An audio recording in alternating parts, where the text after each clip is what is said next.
Hi, this is Julia from Cemeteries Down Under. Today we're going to talk about a maritime disaster that shocked Australia and is still down in the history books as the worst maritime disaster in New South Wales. It was even dubbed Australia's Titanic. So follow me and I'll tell you about the story. 165 years ago, the grand clipper ship the Dunbar was sailing the New South Wales coast towards Sydney and into history for all the wrong reasons. The 1850s were years of great social and economic growth in Australia, spurred on by the Australian gold rushes and corresponding increase in population, agriculture, industry and commerce. As the demand for goods and services grew, so did the demand for passenger and cargo ships. This persuaded Scottish shipowner and merchant Duncan Dunbar to order a series of hardwood clipper ships from the English shipbuilder James Laing and Sons of Sunderland, England, to cater for the new Australian trade. Credited with introducing the American-style clipper ship to the Australian run, Duncan Dunbar named the various clippers after his family, included Phoebe Dunbar, Dunbar Castle, Duncan Dunbar, and the Dunbar. Built in 1852, the copper-sheathed, three-masted sailing ship Dunbar was designed to carry passengers and cargo quickly between England and Australia. The Dunbar was first requisitioned by the Royal Navy, however, for use as a troop carrier during the Crimean War, so it wasn't until 1856 that it made its first visit to Port Jackson, Sydney. On the 31st of May 1857, the ship departed Plymouth for its second voyage to Australia, carrying 63 passengers, 59 crew, and a substantial cargo, including stamps, machinery, furniture, trade tokens, cutlery, manufactured and fine goods, food and alcohol. Many of the first-class passengers were prominent Sydney-siders, local currency that had made it to the colonies and who, after a visit home to England, were returning to Australia. The Dunbar's master, Captain Green, was a veteran of 8 visits to Sydney. At first made aboard the Argencourt and Waterloo, and then as the commander of Waterloo, and again commanding Venera and Dunbar. After a relatively fast voyage of 81 days, the Dunbar arrived off Port Jackson on the night of Thursday, the 20th of August 1857, with a rising gale and bad visibility. The Macquarie Light on top of the cliff of South Head was seen between squalls, although the night was dark and the land was invisible. Shortly before midnight, Captain Green estimated the ship's position off the entrance to the heads and changed course to enter, keeping the Macquarie Light on the port bow. Captain Green then ordered a blue light to be burnt to summon the Sydney Harbour pilot. According to the only survivor, a sailor on watch at the time who became the sole source of information about events on board, the urgent cry of "Breakers ahead!" was heard from the second mate on the forepeak. Captain Green gave the order, "Port your helm," to swing the ship to starboard, while the watch braced the sails. But it was already too late. Captain Green's orders instead drove the vessel broadside onto the 50-metre high cliffs just south of the signal station at South Head, midway between the Macquarie Lighthouse and the Gap. The impact brought down the topmasts, mounting seas stove in the lifeboats, and the Dunbar heaved broadside to the swells. Lying on its side, the ship began to break up almost immediately. The mizzen and main masts crashed over the side, but the foremasts remained standing. One crewman, James Johnson, found himself in the poop clinging to the mizzen chains. Unable to cross the deck, which was being swept by each successive wave. He went below and made his way forward before climbing out of a cabin skylight and onto the chain plates of the surviving foremast. When the foremast finally gave way, Johnson was hurled onto the cliffs, where he managed to gain a fingerhold. Scrambling higher, he became the sole survivor amid a sea of bodies. All 63 passengers and the remaining 58 crew perished in the disaster. When dawn came, Johnson found himself on a rocky ledge some 10 feet above the wreck, surrounded by wreckage and dead bodies. From here he climbed up out of the reach of the waves and remained on the cliff face until being rescued on the 22nd of August, 36 hours later. Dawn had unveiled the enormity of the event to the community of Sydney. Thousands were drawn to the scene of the wreck over the ensuing days to watch the rescue of Johnson, the recovery of the bodies, and the salvage of some of the cargo. For days afterwards, the newspapers, journals, and local guides were filled with graphic descriptions of the wreck and of the public's interest in the horrible spectacle. To some, this spectacle would have been of morbid curiosity, something to record in a diary or a letter home to relatives in Europe. But to many, many others, once the wreck had been identified as the Dunbar, it would have been the need to identify or possibly recover the body of a father, mother, sister or brother, or even a friend that drew them to the scene of the disaster. For the Dunbar was not just another ship carrying unknown immigrants starting a new life in Australia. On board there was many local residents returning to the colonies after a visit to the old country, including 8 members of the Woollahra family, Mr. and Mrs. Peake, Mrs. Egan, the wife of the Sydney MP Daniel Egan, and Mr. and Mrs. Kerhewick, son and daughter-in-law of the former Sheriff of Sydney. Also on board were family members migrating from Europe to join family members in Australia, such as the 2 Miss Hunts, the only sisters of Robert Hunt, the first clerk of Sydney branch of the Royal Mint, who was a well-known colonial scientist and photographer. 17 bodies, including some mutilated by sharks, were recovered on the north shore of Sydney Harbour, from the Mossman Spit around to Taylor's Bay. Some were identified immediately by names on their clothing or by personal appearance, but others were so badly mutilated they could never be recognised. At Middle Harbour, the majority of the wreckage of Dunbar appeared to have drifted ashore along with several bodies. As written in the Sydney Morning Herald on the 23rd of August 1857, the shore is literally white with candles, and the rocks covered or so deep with articles of every kind. Boots, Panama hats, and bonnets are here in abundance. Drums of figs, hams, pork, raisins, drapery, boots, and pieces of timber are piled in heaps along with the keel of the Dunbar.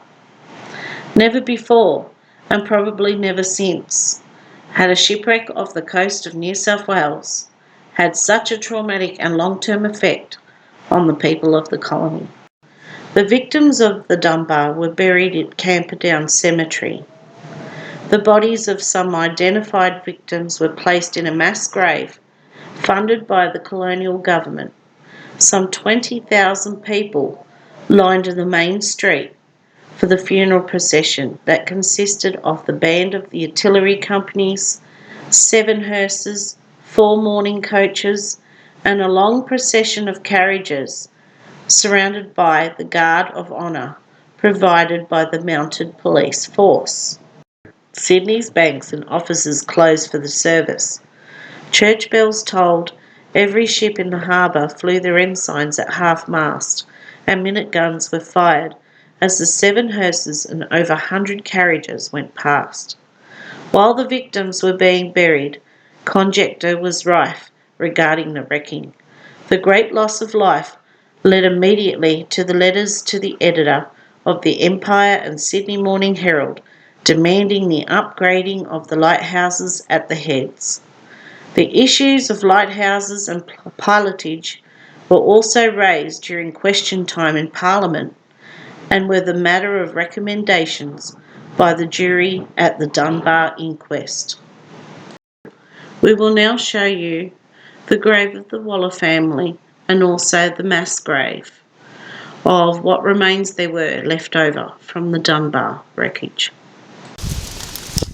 And here we've got both Hannah Maria and her husband Kilner Waller, who perished with his entire family on the Dunbar, were members of the Baptist Church at Launceston, Tasmania, under the pastorate of her father, the Reverend Henry Dowling. So they're buried separately to the mass grave that they have. And we've got here the remains of Hannah Maria Waller, the eldest daughter of Mary Dowling Waller, which it's very faded, but it mentions the Dunbar again, Dunbar wreck.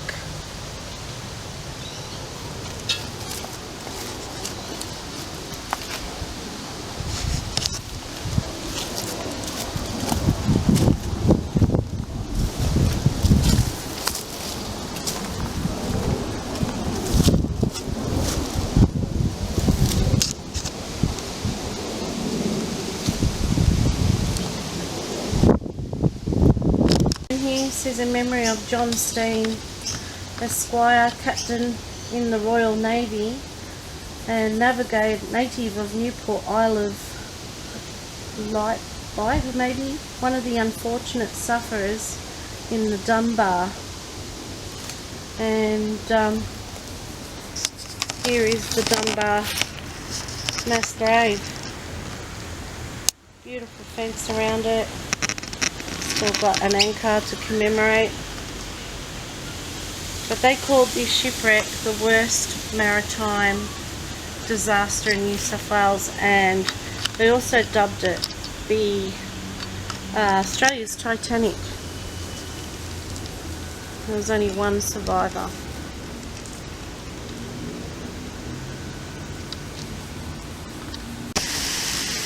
So it says within this tomb were deposited by direction of the New South Wales Government such remains as could be discovered of the passengers and who perished in the Dunbar, and Catherine, the former of which a driven short and founded ship was founded when appearing entrance to Port Botany on the night of I think it's the 20th of August. I'm reading it as good as I can because I've got to try to lean over the fence and it's a bit faded, but this is definitely the mass grave of the Dunbar wreck.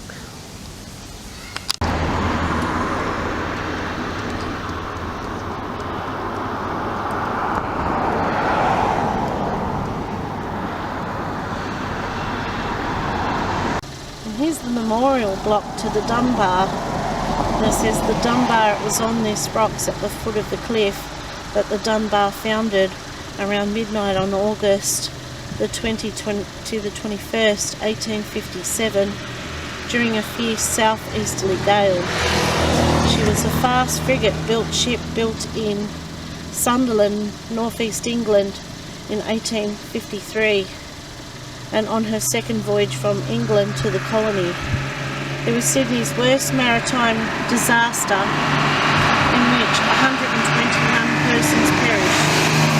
James Johnson, a seaman, was the only one who survived to recount what happened on that fateful night.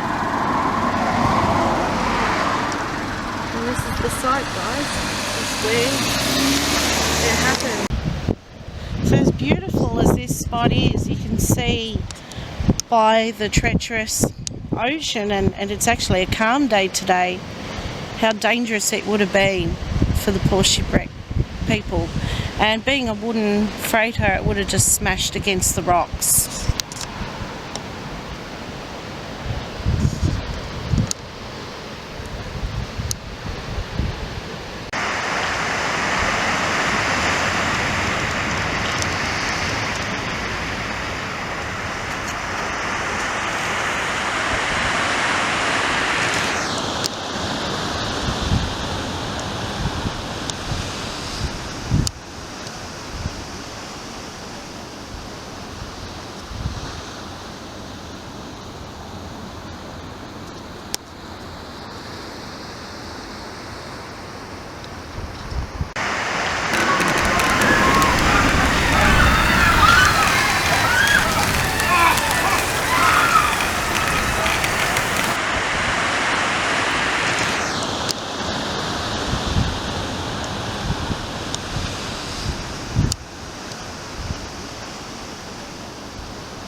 So this is the actual anchor belonging to the Dunbar that was recovered from the seabed, and there's a sign there. It says the Dunbar was wrecked about 500 yards south of this spot in a heavy northeast gale at night August 20th, 1857.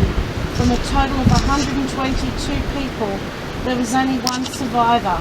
This is her anchor that was recovered by local residents 50 years later and is now set up in memory of the tragic event.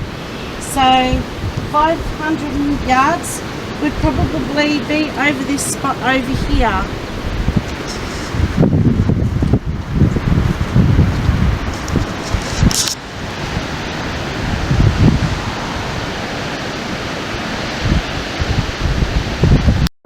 After the ordeal, James Johnson went to work as a lighthouse keeper in Newcastle, New South Wales, where he saved many lives himself.